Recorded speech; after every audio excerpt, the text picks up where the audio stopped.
All right, so I'm sure you've seen some of these stretches before.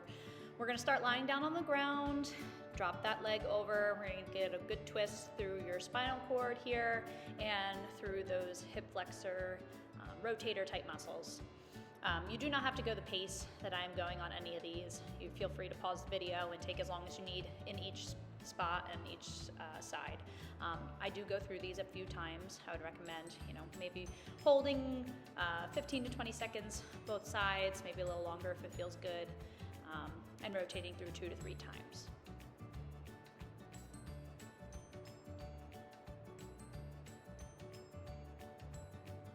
Use a gentle hand assist to kind of let that drop, let that leg drop over. Just kind of warming everything up. The next one's a little more specific. You're gonna cross one leg over, that other leg is gonna cross over, not necessarily like in a figure 4, because you're gonna squeeze that knee towards the opposite shoulder. You're gonna feel a really good glute stretch here. Kind of hold that in, breathe, and really let yourself sink into the stretch.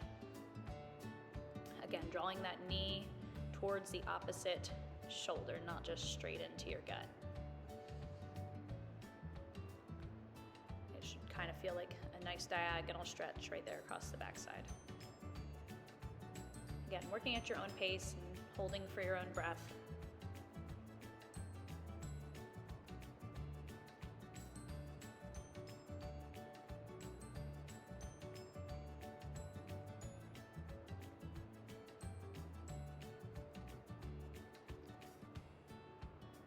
After you've completed those, you're going to find that behind hamstring hold. Holding that leg straight up, you're going to work to pump that ankle a few times, wherever it's comfortable, and holding to whatever degree is comfortable. Yours doesn't necessarily have to look like mine, but working to pump that heel so that you feel the stretch along the backside of your leg. This is a really good one if you're having any sort of sciatic pain related to those piriformis muscles. It's really good for nerves and tendons on the backside of your leg. So again, maybe pumping each ankle 10, 15 to 20 times if it feels good. Performing this again on each side, probably 2 to 3 times.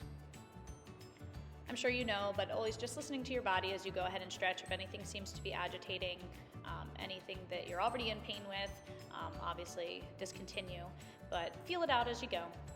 Next, you're gonna rotate onto your side body.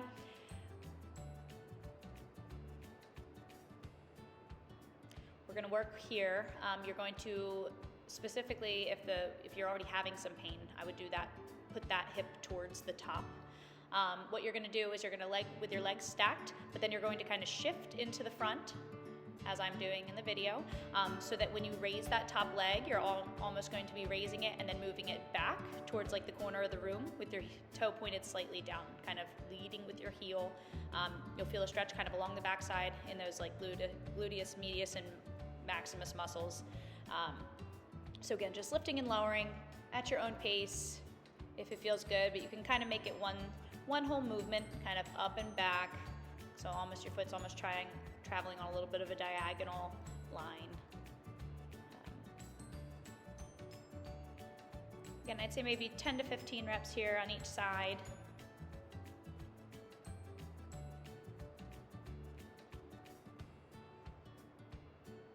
Again, pausing the video as needed. I don't think I even did the same amount on both sides. I wasn't counting.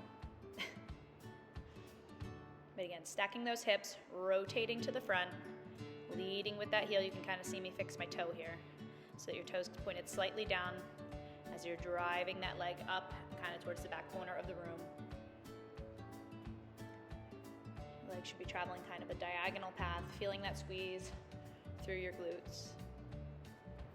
Next, you're going to set up here with a little bit of a clamshell.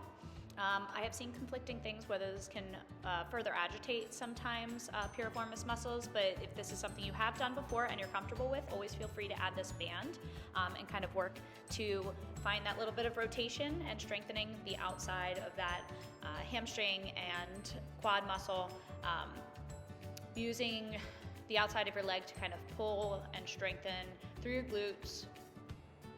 Again, exhaling, I would recommend connecting some breath here, and exhale as you go ahead and lift. Again, performing this maybe 5 to 10 reps, 2 to 3 times a piece. Wherever you're comfortable, Kind of find a slight hold there at the top, maybe 5 seconds. If you want to hold it, count for 5 at the top. The next few here we're going to have this band for. If it's comfortable, obviously you can do these without the band as well. Exhaling on your lifts, working to open, pressing against that band.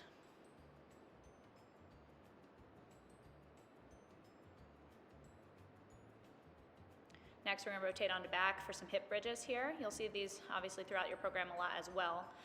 So you're going to work to, again, pressing those legs outward. So abduction, so you're going to lift through that hip bridge, press out for a hold of 5 to 10, wherever you're comfortable, really lighting up those glutes to the back to strengthen and stretch them as you go here. So again, always working within the parameters of what feels good. A lot of times Piriformis tends to be, because of a variety of things, could be weakening through the core, weakening through the low back, and sometimes these outside abductor muscles. So working to strengthen those here.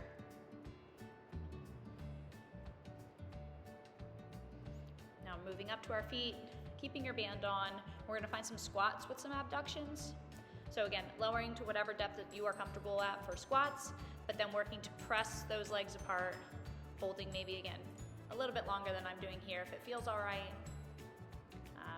Really working to use the outside of those legs. Obviously, this is not an all-encompassing list of stretches you can do. I'm sure you have others in your arsenal as well. But if you need anything, let me know.